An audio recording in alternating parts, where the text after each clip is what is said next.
in beautiful Southern California at dark 30, not 0 dark 30, you civilian hacks. I'm a retired lieutenant colonel, retired full colonel. You just demoted yourself on national radio. I know, right? What? Hey, as long as DFAS doesn't demote me when it starts sending me my checks when I turn 60.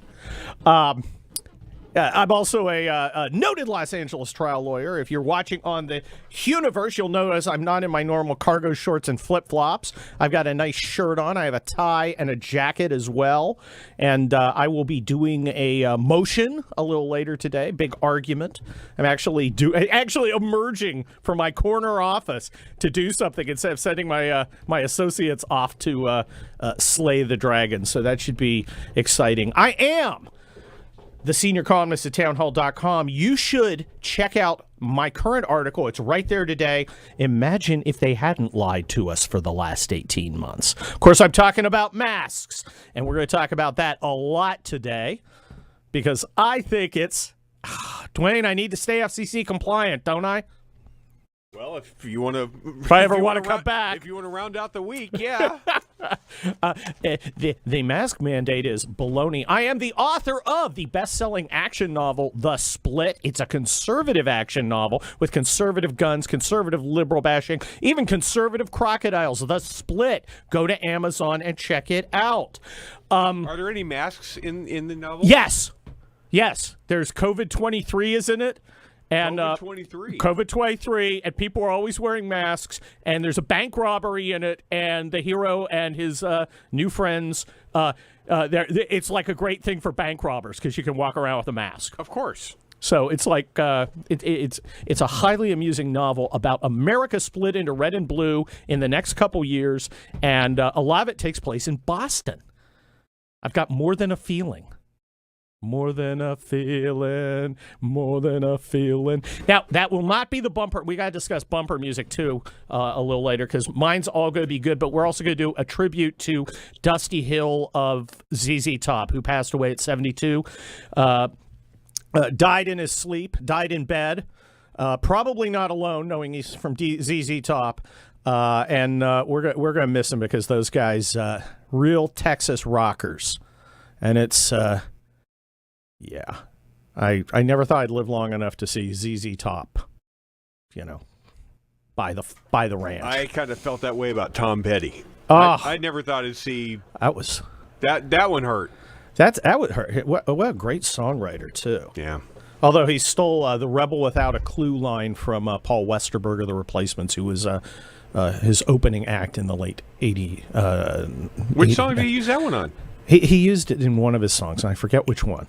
But that was Paul Westerberg's line from one of his great songs. We're not talking music. This is the rundown. I need to be talking news. And there is a lot of news. The news that's most important to you is these idiots want you to throw a face diaper on. They will never stop. CDC poobah Rochelle Walensky, cut number 13. We don't have any evidence that is doing so, and that's really great news. But I do want to emphasize, and I know all of the data, and it is so true that all of the data say the kids do better than the adults. Transmission is less in schools than it might be in other places when prevention strategies are in place. But I think it's really important for people to understand that this is not a benign disease in kids compared to other diseases that our kids see. So if you look at the mortality rate of COVID just this past year for children, it's more than twice the mortality rate that we see in influenza in a given year. Stop! That is a lie. Okay, the CDC is lying to you. As I point out in my town hall column, imagine if they had lied to us for 18 months. That's a lie, folks. Okay? There have been about 300 kids who died of COVID, or with COVID a major contributing factor. Almost every single one of them had another problem. Leukemia or some other thing. Normal kids are not going to die from this. But let's go nuts anyway, right? Let's throw face diapers on.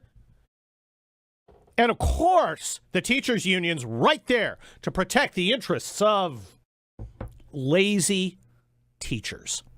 Cut number 9, Randy Weingarten has really thrown this curveball that says that while vaccination is the number one gold standard, that we need to, bring back our masks for schools. So the bottom line is we're going to keep kids safe. We're going to keep our members safe. And we're going to try to open up schools, and we're going to try to move through this political battlefield. Try. She's going to try, Dwayne. She's going to give it a shot. But you know what? What do you want to bet that she's going to try to open schools the way Bill Clinton tried not to raise taxes? Yeah, I'm going to. She's going to open schools the way I'm going to try to get tickets to a baseball game. That would be not trying. What did Yoda say about trying? No try, do. Yeah. Okay. She doesn't want the schools open because her lazy constituents in the union want to sit on their behinds and not work. Not every teacher. Kurt, there's some good apples. Okay. Fine. But I think of generalities. I'm thinking whole bushel. And public school teachers' performance in general during this thing have been a disgrace. And public education is yet another institution that I want to tear down and sow the ground with salt. Because it's just it's completely failed us. You got kids running around in these stupid masks, and they are stupid. How do you socialize when you don't have a mask? How do kids, learn to read other people's face? Because it ain't like the younger generation's got a lot of human contact. All they do is sit on their iPhones anyway. They're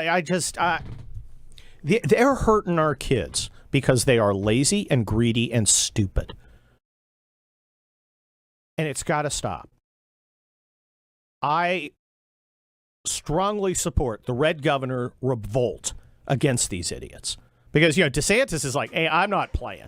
And when DeSantis does it, Abbott's like, oh, well, if he's not doing it, I'm not doing it. Ducey's not playing. And Kristi Noem's going, well, unless the Chamber of Commerce calls me and tells me what to do, I'm not doing it either until the Chamber of Commerce calls and tells me what to do. Ducey's not playing. Ducey's not playing. Kay Ivey's not playing. We are breaking. Brian Kemp said yesterday afternoon, Georgia's not playing with this either. Oh, and he's Romney soft. He's hard. He's good on this issue. Well, that's something. But you've got to wear a mask. It's the thing. There's and you can't see it, right? Because it's video. But there's this cut of Kamala Harris there with a mask on at the end of a table around everyone who's vaccinated. She's going, we have to wear masks. It's a safe thing. Okay, you're vaccinated. They're vaccinated. You're 15 feet away. Stop with the theater. It's like everything is now the TSA. You want people to trust the government, you can start by quit lying. Exactly, as my column. Imagine if they hadn't lied to us for the last 18 months. Imagine this. Here's my thought exercise. Imagine at the beginning of this, the first pandemic in a century, they had come out and said, guys, we're in new territory here. We don't know what's going to happen. We're going to do the best we can. We're going to show you our work. We're going to put the science up. We're not going to do what Rochelle Walensky just did and go, well, the science shows X, and it doesn't. We've got new data. But they haven't published it. They're not making it available. It's from a different drug in India, and it's not peer-reviewed. But we're going to go with that and make everybody wear a thong around their pie hole. No, instead they go, okay. Our initial thought is the masks are not going to help. So let's not use the mask. You don't need to use a mask. That's our initial thought. We're still studying it, folks. We will update you. And then 6 weeks later, okay, we have a study here that shows, 30% of people get it if they wear a mask. 50% get it if they don't wear a mask. So we think it's now safer to use a mask, and that's now what we're recommending. We are changing our view because of these reasons. And people would go, okay, it's been a century. We're learning our way through. I accept that. They're being straight with me. Okay. But instead it's like, don't wear a mask. And then suddenly it's wear a mask. And you're like, but didn't you tell me not to wear a mask a week ago? Shut up, science denier. Exactly. Now wear 2 masks. Oh, don't wear any. Oh, wait, you got to wear it again. Because the vaccine's the gold standard. Does she even know what gold standard means? Oh, but now it isn't. This is the Hugh Hewitt radio program. We are unmasked people. And we'll be right back. Oh, you had to go there, didn't you, Adam? Little Supertramp bumper music here on the Hugh Hewitt radio program. I'm guest host Kurt Schlichter. No, you are not trapped at the world's worst county fair concert. I'm sitting in for the great Hugh Hewitt. We are still running our poll at Twitter. What would Joe Biden's CB handle be? Because, of course, he has now claimed he drove an 18-wheel truck. Well, let's put the hammer down. We've got some options at Kurt Schlichter. Over 1,100 votes. Make your voice heard on this important issue. We're going to take a little segue into seriousness with a guy I love to talk to. I've talked to him before as guest host here because I'm a strategy guy. As a retired Army colonel, I have a degree from the Army War College in strategy. It was a party war college, but nonetheless. This is a guy who took a disastrous situation in 2020 and turned it into gold. Representative Tom Emmer of the National Republican Campaign Committee. Representative Emmer, congratulations again. Oh, thank you, Kurt. But you know what? It's what have you done for me lately? And we got work to finish, right? Oh, I love that attitude because I am utterly unsentimental about politicians. And if you fail to perform next, how do you plan to win in 2022? And I have a feeling I know what you're going to say. You're going to unmask your strategy, I bet. Well, look, people got to understand. Kurt, thanks for having me this morning. And what a great guy Hugh Hewitt is. He is. One of the best. You're right about the last cycle. We were told we were going to lose 15 to 24 seats at one point. In fact, Nancy Pelosi announced on Election Day that she was going to pick up 15 seats. Well, she was right about the number. She was wrong about the party. We picked up 15 seats. We held every Republican incumbent for the first time since 1994. That put us within 5 seats of the majority at 213. And what people don't know, because it's not, I think, reported, if at all, certainly not enough, out of the 152 million some votes cast last fall, Kurt, we came within 31,751 votes of being in the majority. It was that close. We're going to finish what we started. We're using the same formula. It takes great candidates, it takes the right message, and it takes enough resources to win these campaigns. We had great candidates last cycle, which is evidenced by the fact that the 15 seats we picked up, Kurt, were picked up by a female candidate or a candidate from a minority community and or a veteran. We're following that same formula this time. We've already got over 600 campaigns filed across this country in over 350, I think it is, districts of the 435. The intensity is certainly has not gone away. And then you talk about the message. Look, right now they're going back to this ridiculous mask mandates and locking it down and starting to scare everybody again. Why? Because, Kurt, they don't want to talk about the fact that it's about rising prices and the higher cost of living that Joe Biden and his administration created in the last 6 months. We've had a 5% increase in inflation. They don't want to talk about the border crisis that didn't exist in January that they created. It's probably worse, perhaps worse than at any time in our history, with cartels controlling the southern border as opposed to the United States of America. They don't want to talk about the crime wave that they created, Kurt. Listen, the American people are smarter than they give them credit for. We're going to keep the pedal to the metal. I guess that's my shot at Joe Biden. That's your your CB handle could be Big Winner. Better be Big Winner. Let me ask you some targeted questions, Congressman Emmer, because as the chief strategist of our win in 2022, and I think you're right. I think all the factors are in support of it. I think you got the issues, and let's not leave out CRT, which my friends in the business tell me polls on par with chlamydia and Adam Kinzinger. How many target districts do you have? Ones that you have personally identified as this is a key one. Look, we got to fight in all. We got to show up in all, but there have to be target ones. How many targets do you have? 57. 57, and to really narrow a it. specific really number. narrow it I down. love this. But listen, we're going to expand it. The idea is we're going to be on offense all over the country because they're creating opportunities for us. Top 29 of those 57, Kurt, Donald Trump either won that seat last fall or it was decided within 5 points or less. And I just told you we came within 31,751 votes of having the majority last fall. So it tells you how close they are. They are razor thin. And people better take notice. When you're electing a Republican mayor in McAllen, Texas for the first time in 70 years, something is going on. When you're electing an ex-cop in a defund the police city as mayor, something is going on, and they better pay attention. And you're right about the school kids. Your guy, Dwayne, before I got on, we were talking about not CRT as much as these guys are now suggesting that the kids are not going to be going back to school despite the science and despite the damage they're causing to these kids.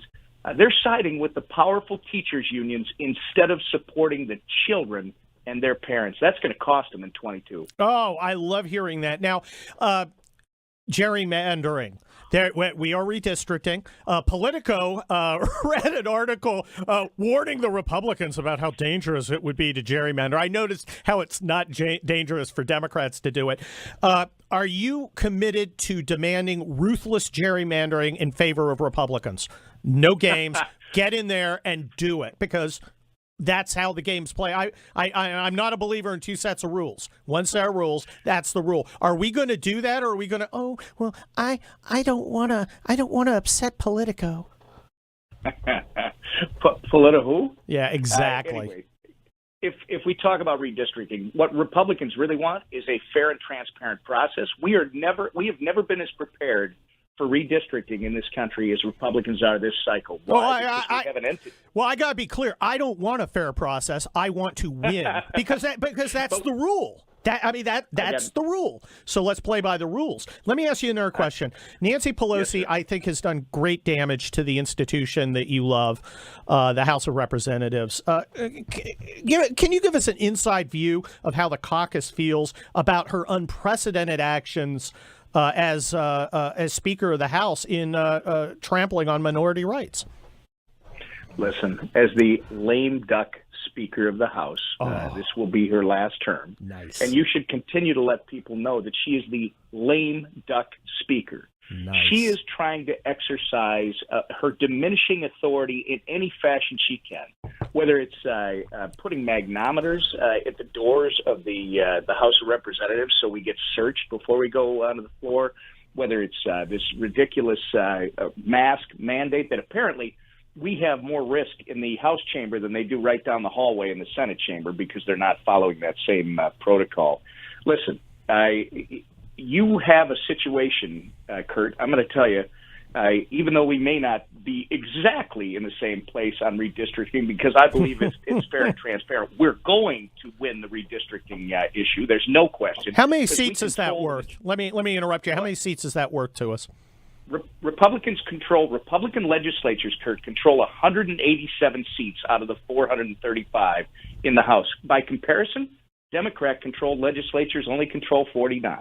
If this thing is fair and done according to the rules, we are going to do extremely well. That's why Barack Obama and Eric Holder have announced they're going to sue everywhere because they know they can't win with Main Street America with their ideas, with their socialist agenda, so they got to try and change the rules.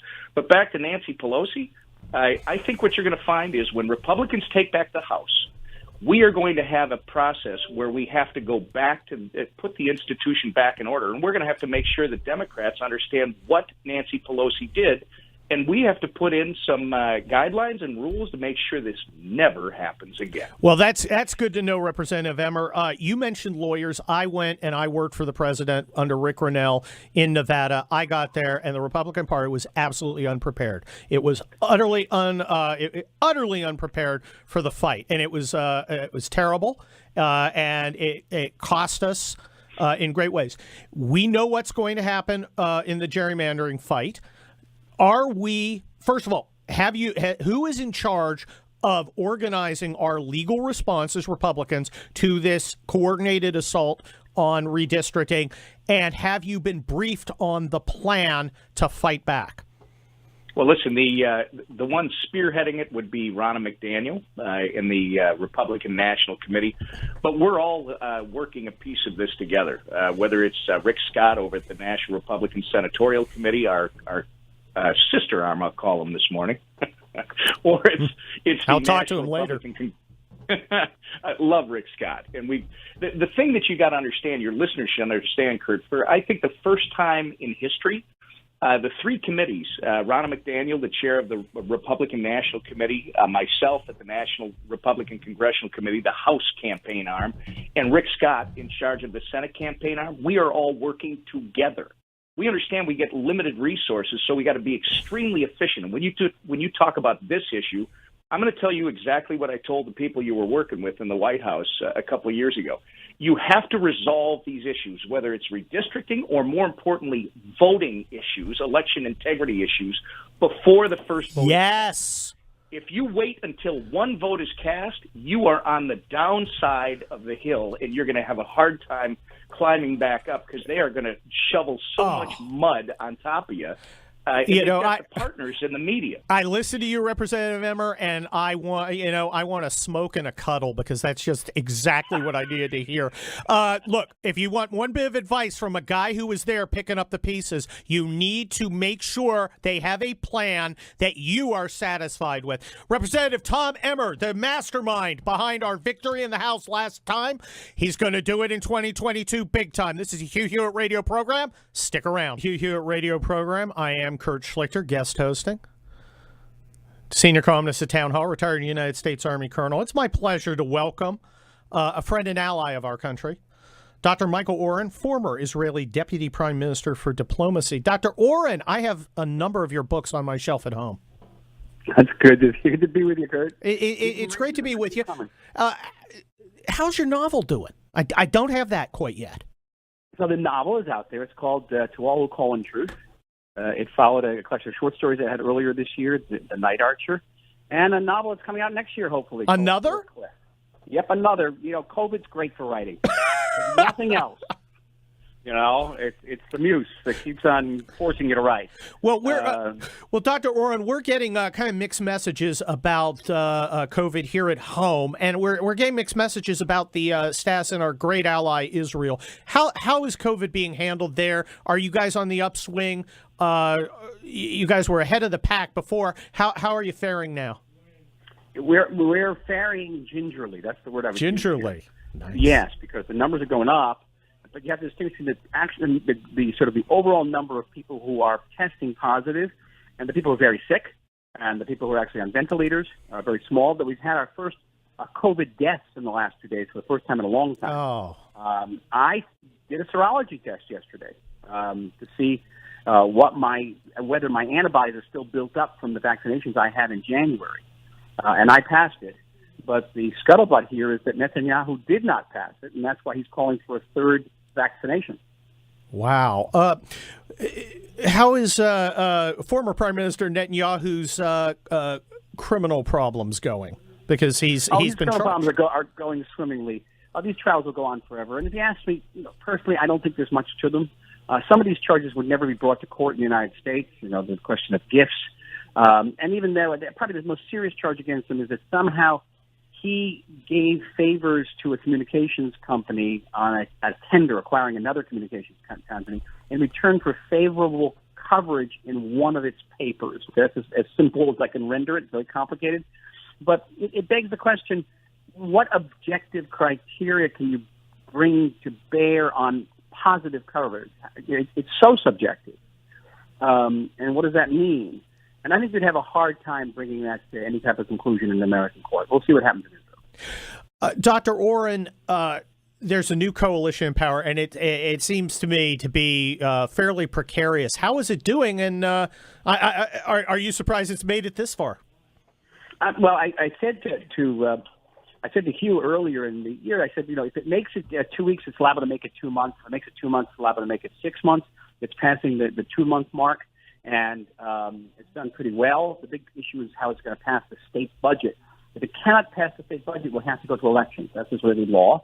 And so it's going to be dicey. What's interesting about this whole situation, Kurt, is that the very weakness of this government is its strength. because there is no dominant figure here. There is no Bibi Netanyahu in this government, and no one can really enforce his or her opinions over the entire government. So there are branches of the government that are doing things that would have been impossible in years past. Reforming who gives out the kosher certificate, which is a source of great income for very extreme Orthodox groups. They're taking away. They're breaking up that monopoly. They're doing things in the area of taxation and importation. You know, we pay 4 times as much for the same box of Cheerios that they pay in Poland. And it's only because of monopolies of importers. And they're breaking that up. So it's really done some very interesting things, this group. We're going to see what they're going to do vis-a-vis the Iran nuclear deal, which to me is the most important issue for me, is what happens with the JCPOA and how we handle it. Well, on that note, security, of course, is always a top priority for the state of Israel, which has been besieged since the day it came into being.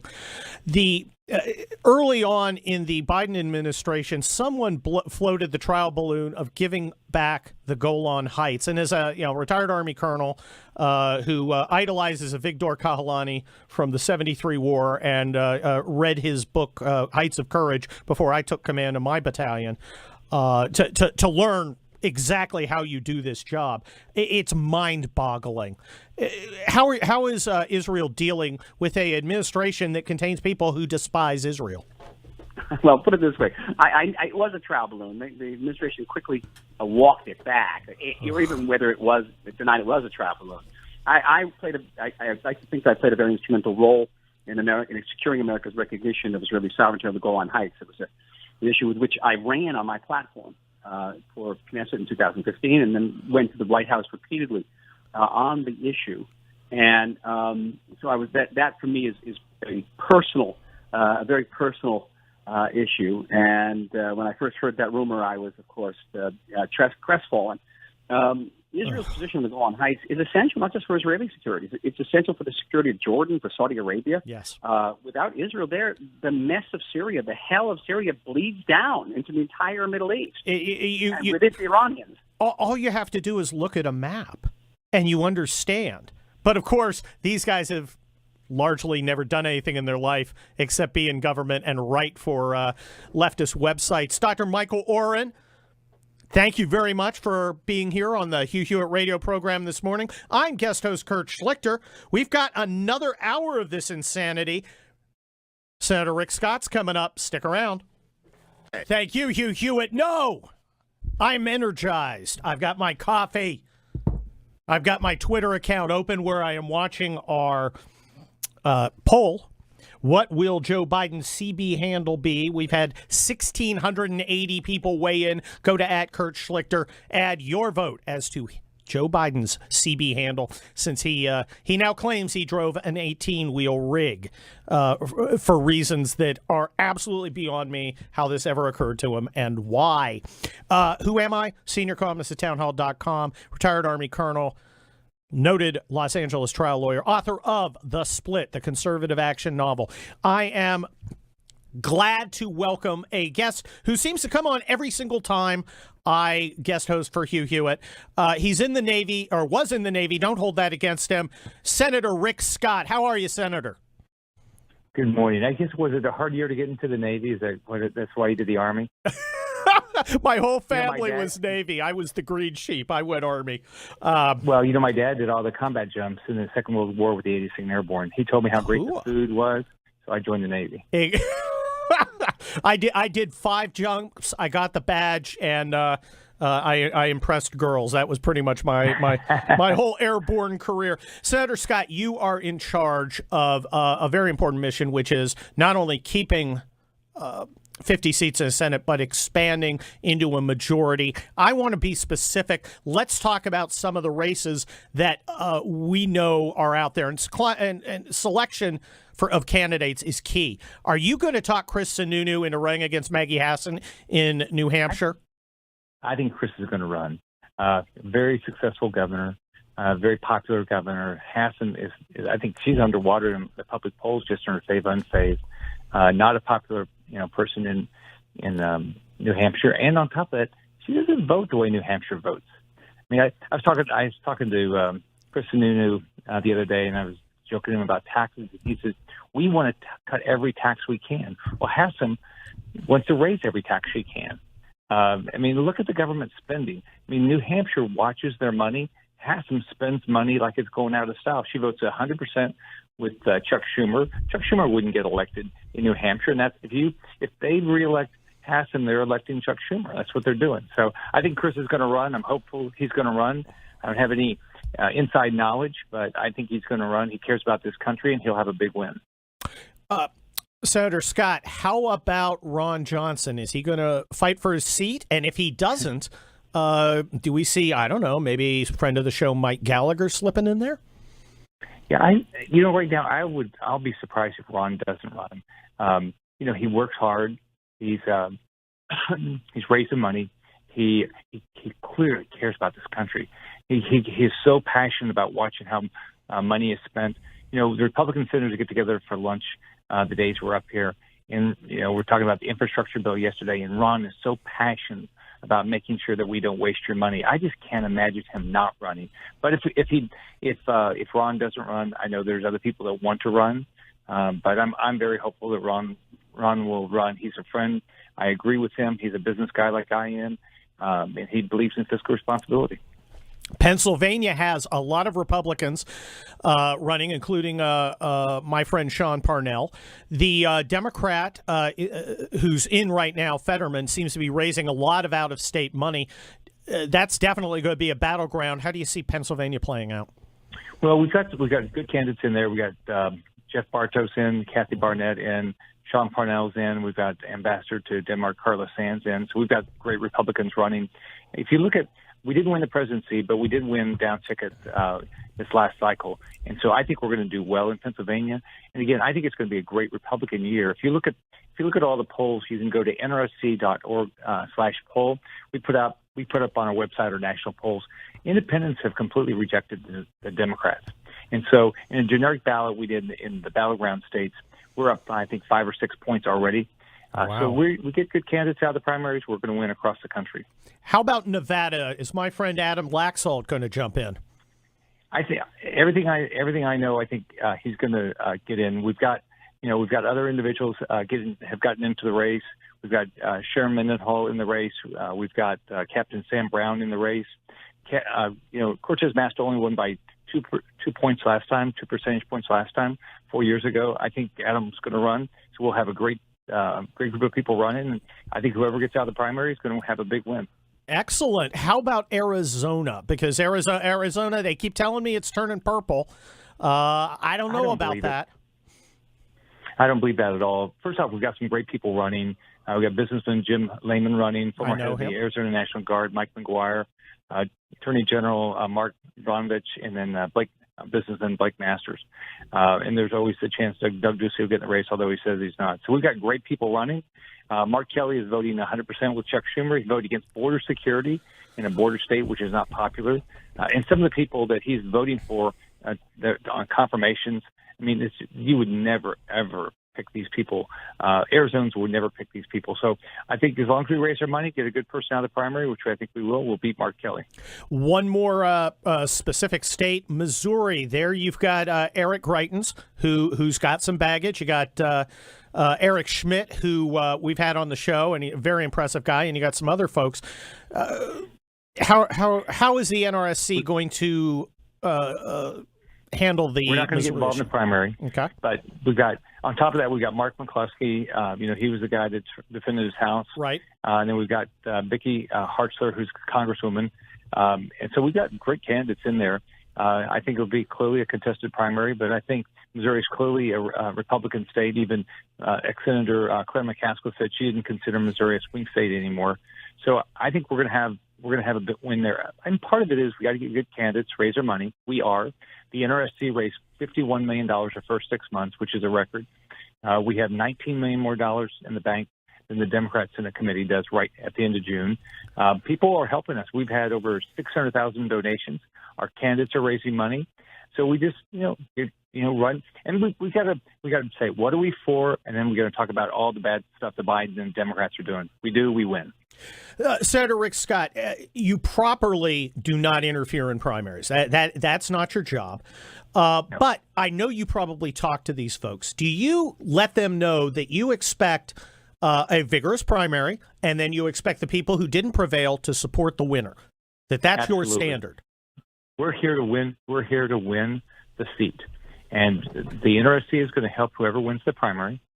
But we do expect anybody that didn't win the primary, you're going to support the Republican candidate, and you're going to do everything you can to help us win. You know, the politics changes a lot, so you don't. If you lose a race now, it might be really bad for you, but you never know what's going to happen down the road and what the opportunities are going to be down the road. I love the fact we have so many great people running around. We've got ex-military people running. We've got a lot of minorities running. So we've got a lot of great people running all across the country. Senator Scott, when you see Randy Weingarten, the head of teachers union, say, well, we're going to try, wink, wink, wink, to get kids back in schools, and you see Kamala Harris saying, oh, well, got a mask again, even though if you had the vaccine, what advertisements form in your mind, and where are you going to run them? I'll tell you something. We did a nationwide poll of Hispanics. 80% of Hispanics are fed up with the public school system. They think it's failing their kids. So if you look at what we've got to talk about the three things I think are most important to people. They want a job. They want self-sufficiency. They don't want to work for government. Number two, they want their children to have a great education, which means they need to have choice. And number three, we believe in law enforcement. We believe in funding the police, not defunding the police. That's what the average person actually cares about. And it doesn't matter who you are. It doesn't matter the color of your skin. We all want the same thing. We're aspirational. Our future is our kids. We want to live in a safe community. So if we focus on those things, we're going to win, because the Democrats are doing just the opposite. Senator Scott, CRT is a huge issue out there, an enormous issue. How are we going to attack that as Republicans? And we got about 30 seconds. Yeah, what we ought to do, we got to talk about it. But I'll tell you where it's going to change. It's going to change school boards all across this country. I gave a speech to Turning Point USA, 4,000 high school and college kids. They are revved up to make sure they get better school board members. That's where that is going to get fixed. Senator Rick Scott, give me your, we got about 15 seconds. What is the number of Republicans in the Senate that you see being sworn in as of January 2023? 54. Oh, I'm putting that marker down, and I expect you when I'm going to work my butt off for it. Well, I'm the Michael Collins of Salem. I'm always the guy who's there as the sub. I'm going to hold you to that. I want to see 54, Senator Scott, and if anybody can do it, you can. This is the Hugh Hewitt radio program.